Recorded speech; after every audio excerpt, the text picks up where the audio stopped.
Bonjour, je m'appelle Barbara Goffioul, je suis chasseuse de tête spécialisée dans la construction industrielle et j'ai décidé de réaliser une série de vidéos pour présenter des femmes inspirantes qui travaillent sur ces chantiers de construction industrielle.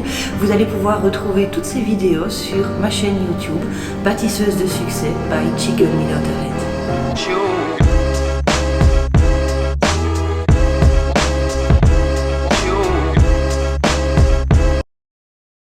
Bonsoir Andrea, merci d'avoir accepté mon invitation pour cette première vidéo des femmes bâtisseuses de succès. Alors toi tu es document controller, je crois que beaucoup de gens ne savent pas ce que c'est une document controller, est-ce que tu peux nous expliquer s'il te plaît? Tout d'abord Barbara, merci de m'avoir invitée et merci que j'ai eu l'occasion d'expliquer ce que c'est un document controller parce qu'effectivement c'est la question que plein de gens me posent, c'est quoi ton boulot exactement? Mon boulot est très divers. Ça dépend de chantier en chantier. Ici, on est sur un grand chantier de construction. Alors, un des premiers boulots qu'on a, c'est de voir que chaque sous-traitant a le plan correct sur lequel il va travailler la journée. Les architectes, ils font des plans, mais ce plan-là, il faut le voir comme si on le coupe en plusieurs morceaux. Il y a un sous-traitant qui s'occupe de l'électricité, un sous-traitant qui s'occupe de la mécanique, il y a un sous-traitant qui fait l'architecture intérieure et tout ça. Et tous ces gens-là doivent avoir les plans corrects pour travailler la journée. D'accord. Maintenant, au moindre petit changement, que ce soit le client ou un matériel qui n'est pas arrivé à temps ou quelque chose comme ça, les plans doivent être changés. En cours de chantier, les plans changent aussi? Même souvent, oui, ça arrive très souvent.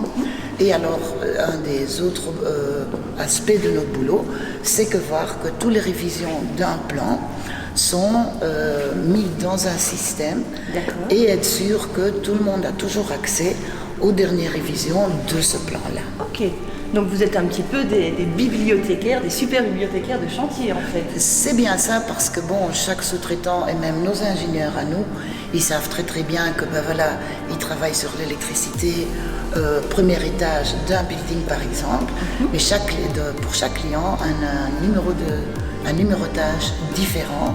Et il n'y a que les document control qui savent tout de suite voir un numéro d'un certain plan, dans quel building, c'est quel étage, c'est quelle est la discipline. Alors comme ça, il y a plein d'ingénieurs qui viennent nous voir, j'ai besoin de ce plan-là, et nous, on regarde toujours qu'ils ont la dernière révision de ce plan-là. D'accord, donc vous jonglez un petit peu avec les chiffres et la numérotation aussi. C'est bien ça, je crois que la base de notre boulot, c'est très logique en fait. Les numéros doivent se suivre, c'est certaines disciplines, c'est un truc très logique et oui, c'est très excitant. Pour moi, je trouve que c'est très excitant comme boulot. Et tu me disais, votre rôle, il est vraiment important parce que, en fait, il faut toujours pouvoir, quand à la fin du chantier, vous remettez toute cette documentation aux personnes qui vont gérer la maintenance, etc. Et il faut vraiment avoir l'historique de tous ces plans. Voilà, et il n'y a pas seulement documentation, question de plan ou quoi, il y a aussi, comme tu dis, tous les manuels pour la maintenance de toutes les machines. Maintenant aussi, par exemple, tous les certificats des gens qui travaillent sur le site. Par exemple, les soudeurs, de chaque soudeur, on doit avoir le certificat, comme quoi il est bien certifié pour faire ce boulot-là.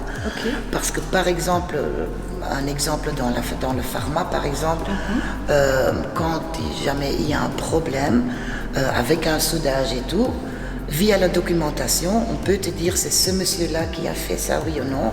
Est-ce que lui, il a fait une faute ou est-ce que c'est le matériel? Dans le pharma, la documentation doit être gardée pendant 20 ans. En cas de problème, la première chose qu'ils vont demander, c'est la documentation, soit sur le building, soit sur l'appareil.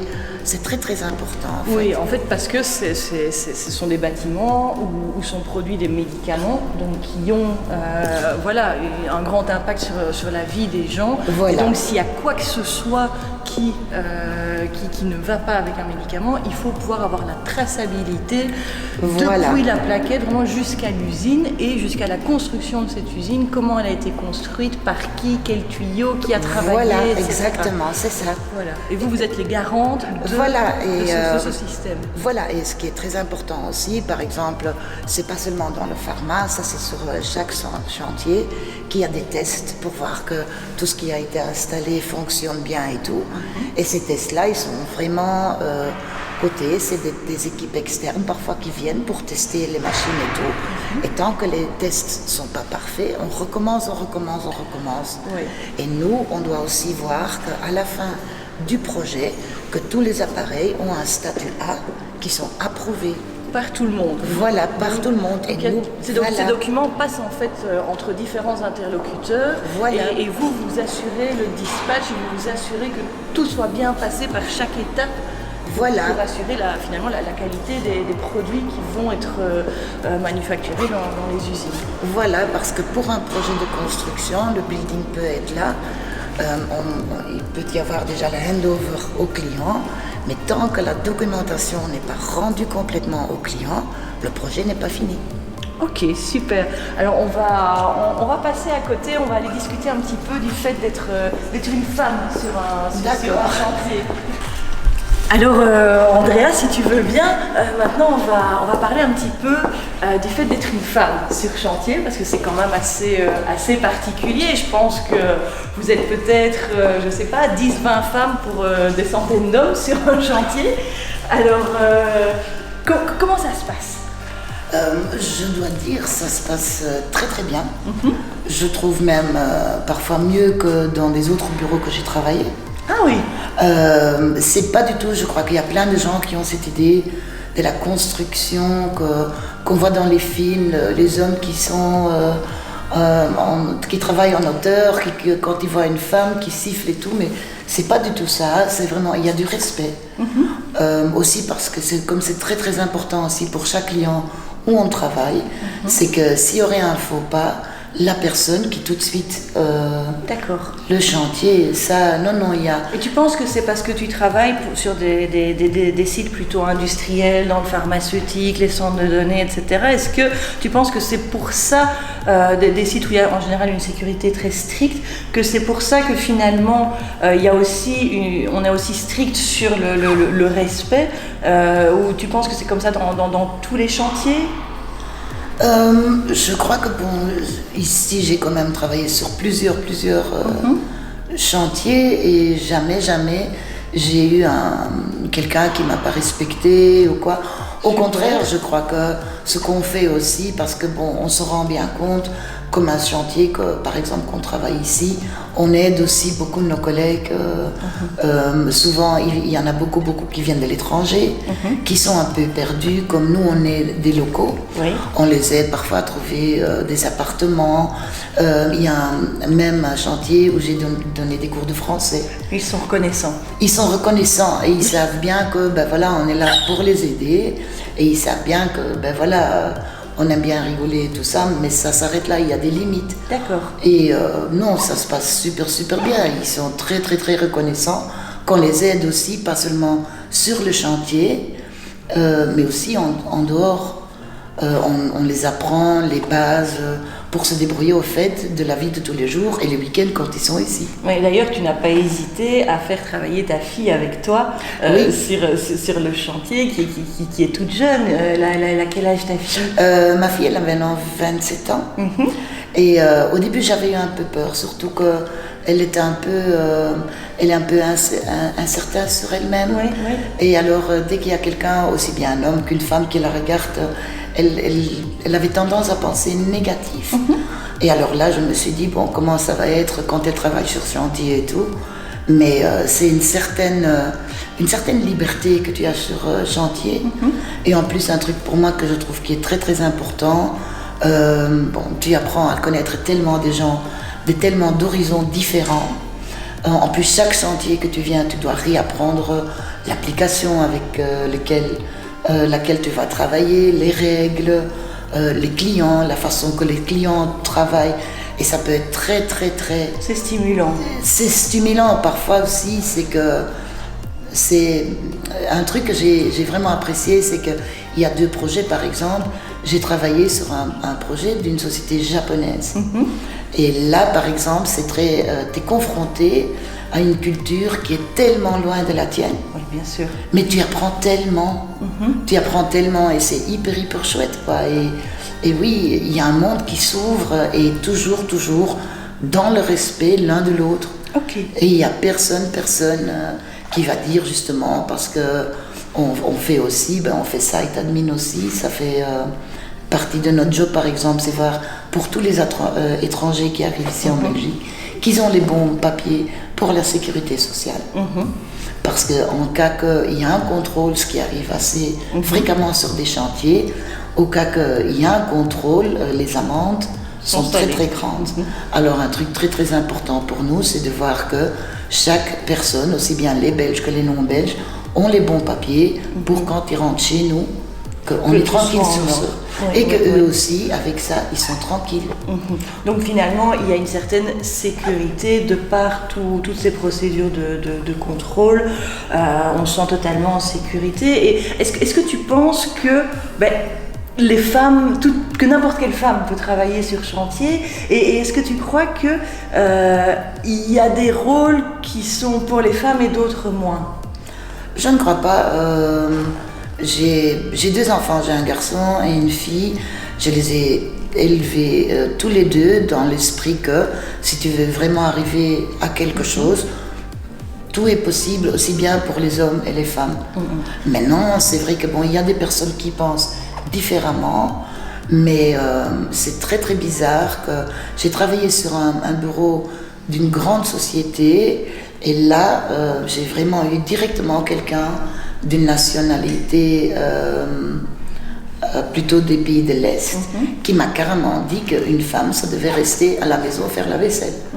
Ce que tu n'as jamais eu sur un chantier. Quelque chose comme ça, tu n'aurais jamais sur un chantier. Jamais. Maintenant, est-ce que toutes les femmes, il faut du caractère. Bien sûr. Mais je crois que dans le monde où on vit maintenant, il faut partout avoir du caractère. Et est-ce que c'est dur? Oui, ça c'est vrai. Est-ce que c'est dur physiquement? Aujourd'hui, il y a de moins en moins voilà, il y a de plus en plus de machines finalement dans la construction. Dur, non. Moi, je trouve que, par exemple, ce qui est très excitant, je trouve, sur un chantier de construction, c'est que quand tu arrives au début du projet, il n'y a rien. Et quand tu pars, tu as un building qui fonctionne, où les gens travaillent. Et c'est génial. J'ai contribué. Oui, j'ai bâti ça. Moi à chaque fois, il y a des endroits où je passe que je dis, il y a un petit morceau à moi là-dedans. Oui, et ça c'est très chouette. C'est très concret et tu vois, en fait, tu vois concrètement ce à quoi tu as contribué. Et tu apprends aussi beaucoup parce que forcément, comme il y a... Moi, ce que je faisais quand je travaillais, ça fait 7 ans maintenant que je travaille dans la construction. Oui. Avant, je connaissais mon boulot par cœur. Mais c'était mon boulot et je faisais toujours la même chose et j'étais arrivée à un point de me dire voilà, je vais faire ça jusqu'à ma pension, je vais toujours travailler sur la même chose et oui, je le connaissais au bout des doigts. Il y a des gens à qui ça plaît, il y a d'autres gens comme moi j'avais envie d'apprendre et tout et je vois bien que mon premier projet, quand il y a le mechanical engineer qui parle des valves et des trucs, j'étais là, c'est comme du chinois. Mais chaque projet, tu y apprends et je trouve que c'est tellement, c'est enrichissant. C'est très valorisant finalement. Parce que c'est vrai qu'on peut être document controller sans diplôme finalement. Absolument. Si on a un esprit pratique, si on a qu'on a quand même des facilités, qu'on aime bien ranger, etc. Finalement, un petit peu d'ordinateur, qu'on n'est pas plus ou moins à l'aise avec un ordinateur et une base de données. N'importe qui finalement peut... Absolument, parce que c'est aussi, comme c'est très logique, j'ai même été étonnée, il y a quelques mois, à un certain moment, il y avait quelqu'un du General Contractor, parce que pour le projet qu'on travaille maintenant, la société pour laquelle je travaille fait le design, et on a un General Contractor qui exécute une entreprise générale de bâtiment. Oui. Et au moment de l'inspection du bâtiment et tout ça, il y avait un de leurs ingénieurs qui avait pointé une faute qu'ils avaient commise comme design, une erreur de design. Et même ma fille, ça fait 1 an qui est sur le truc, a été le voir en disant ça c'est pas possible, c'est pas du design et tout des trucs. Et j'ai été étonnée qu'elle est mordue aussi et qu'elle avait cette logique-là, déjà pour dire non, non, non, non. Et on apprend tous les jours et tu apprends aussi bien à connaître des gens de plein de pays que le boulot, en fait. Okay. Donc tu recommanderais vraiment la construction à toutes et tous et quel conseil tu pourrais donner à des femmes de n'importe quel âge, de ton âge ou plus jeune comme ta fille, qui auraient envie de changer de carrière et qui hésiteraient par rapport à la construction? Qu'est-ce que tu aurais envie de leur dire? D'arrêter de penser dans les cases que beaucoup de gens ont, la construction c'est que pour les hommes parce que c'est dur et tout. Ben oui, c'est sûr, il y a des ouvriers là qui travaillent très très dur et tout, et il y a certaines choses dedans, certains jobs dedans que je ne vois pas tout de suite voir des femmes faire parce que c'est très très dur. Maintenant, les architectes, les ingénieurs, et il y a de plus en plus de femmes qui sont sur des projets. Je voudrais, dire, allez-y, lancez-vous. C'est très très chouette, c'est très logique, et de rien voir, vraiment commencer de rien et voir ton building que tu as travaillé dedans, ça donne beaucoup beaucoup de satisfaction. Bien, merci beaucoup Andrea, et de notre côté on va se retrouver bientôt pour d'autres vidéos des femmes bâtisseuses de succès. Vous pouvez nous retrouver sur ma chaîne YouTube, femmes bâtisseuses de succès by Chicken Without a Head.